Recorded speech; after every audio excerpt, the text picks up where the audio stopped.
ये जी आपके सामने ये आ गए हैं आपके सारे डॉक्टर्स। ये कर रहे हैं अब हड़ताल यहाँ पे। ठीक है, मैं सिविल हॉस्पिटल पिंडी में हूँ। अब इनका कोई मरीज़ नहीं मर रहा, कोई कुछ नहीं हो रहा। ये देख लें आपके सामने, ये सब डॉक्टर्स ये खड़े हैं। ये आपके सामने शुरफा,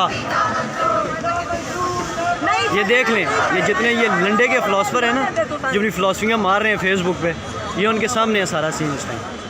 ये देखिए, ये आपके शुरफा डॉक्टर्स हैं। चिट्टा जोड़ा डॉक्टर लाया, चिट्टा जोड़ा काली बस का डॉक्टर आ चिट्टी कार लाला जिंदगी अपन जी माँ जी, ये डॉक्टर नो सारे सब रंबी है जने पेंटा कोटा ने कह सब जने गाडू है जने हुन जने 20 यारे वाड़िया जने बुखले की जने किया बंद कराया। एक ना सबूत दियो ना पहले 11 साल ना ओदी ने ले लिया ले पठान का सबूत है डॉक्टर इस तरह है।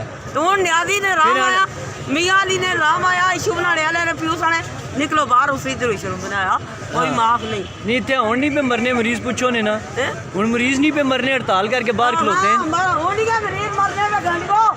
इधर इधर माँ जी इधर दसो लोग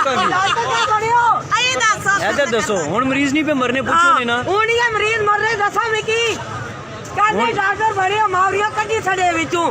हां ए गल है बगाता ने पुत्रो। हां ए मीडिया वाले की भी दसो ना कुछ, ये बहुत गल्ला करने। मावरिया मैं फिल्मा बनाता वीडियो वाले। हां जी।